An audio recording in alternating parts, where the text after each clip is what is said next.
Yo lo que sí quisiera destacarles es que cuando un profesional educativo aborda el diseño de un entorno virtual planificado, formalizado, debe asumir, digamos, un concepto que no está tan divulgado, que es el concepto de actividad o de e-actividad, entendido como una actividad que un alumno tiene que ejecutar, desarrollar, realizar en el marco de un entorno online. ¿Por qué el concepto de e-actividad?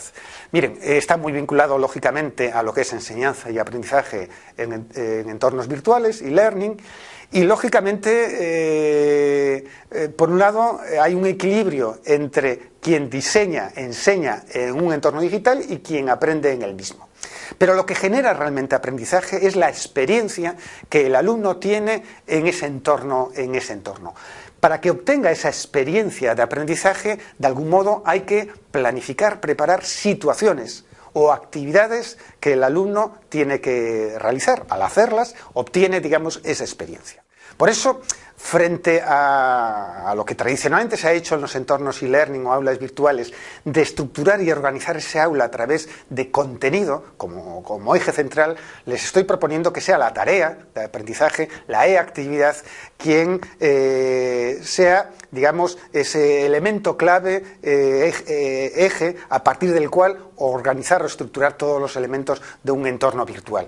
Y esto significa que uno tiene que pensar y planificar qué actividades y qué secuencia de las mismas llevarán a que se obtengan ciertos conocimientos. En torno a la e-actividad o actividad electrónica, como quieran denominarles, hay distintos tipos, ¿no? Y podemos hablar de actividades muy simples, que duran muy poco tiempo, microactividades, como puede ser un ejercicio simple individual, yo que sé, responder un text o completar un puzzle o un juego de palabras, etcétera, a lo que son macroactividades o actividades más largas en tiempo, en complejidad, como pudiera ser un proyecto de trabajo grupal a través de entornos online. Otros ejemplos, muchos ejemplos, podemos hacer un montón de ellos, es decir, que los alumnos desarrollen proyectos colaborativos mediante wikis o mediante escritura compartida online, que creen sus propios blogs o espacios públicos en la red, que redacten ensayos, que debatan en unos foros, que resuelvan problemas, que elaboren su propio portafolio o espacio personal, que creen una biblioteca digital. Bueno, las posibilidades y tipos de actividades, como les digo, oscilan desde la simple propuesta a una propuesta mucho más compleja.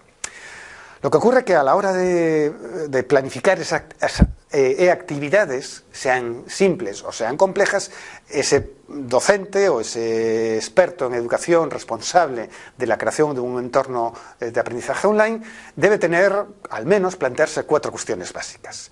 Una es cuál es la competencia o competencias que quiero desarrollar en mis estudiantes y en particular objetivos de aprendizaje, qué quiero que adquieran, ¿no?, como aprendizajes. Hoy hablamos de competencias, en otros momentos hablábamos de dimensiones de aprendizaje u objetivos, ¿no? A la vez, tener en cuenta también y ser conscientes de que bajo cualquier tarea o propuesta de actividad hay que trabajar o desarrollar contenidos, conocimientos. ¿Cuáles son esos? Hacerlos explícita. También tenemos que pensar, a la hora de planificar una actividad electrónica o dentro de un entorno online, es cuál es la organización didáctica de esa actividad, es decir, qué tiempo exige para su cumplimentación, ¿va a ser individual o va a ser agrupada en pequeño grupo o gran grupo? ¿Cuáles son los espacios? ¿Cómo se va a evaluar? Es decir, tenemos que hacer una planificación organizativa didáctica de la misma. Y, lógicamente, todo esto es tecnología digital, por tanto, tenemos que también seleccionar y pensar cuáles son las herramientas, aplicaciones o recursos digitales que van a permitir a esos estudiantes cumplimentar adecuadamente la actividad electrónica.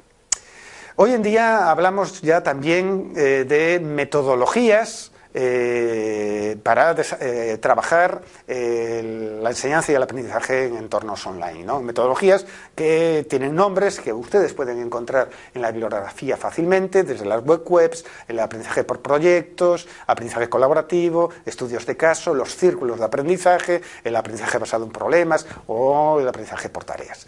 busquen información, que encontrarán seguramente mucha bibliografía que les explica este tipo de metodologías, y cada una de esas metodologías es simplemente la configuración y organización de distintos tipos de actividades, ¿no?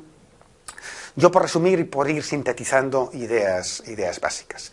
Miren, sea una metodología u otra, lo que uno tiene que tener claro a la hora de diseñar entornos de aprendizaje es que el alumno sea el creador de los conocimientos, no sea un mero receptor. Y esa forma de crear y construir los contenidos es siempre y cuando se le planteen a los estudiantes dentro del entorno actividades de aprendizaje. Y para eso hay que pedirles y solicitarles que genere, digamos, contenidos digitales en formatos y lenguajes distintos.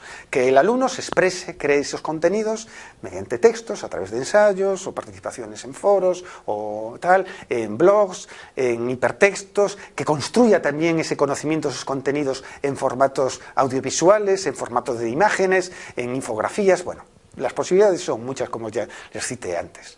A la vez también tenemos que ser conscientes de que, además de que el alumno sea creador de contenidos en distintos formatos y lenguajes, haya mucha comunicación e interacción, y esto significa apostar, apoyar, de que utilicemos los entornos online para que el aprendizaje no sea solo individual, sino también colaborativo.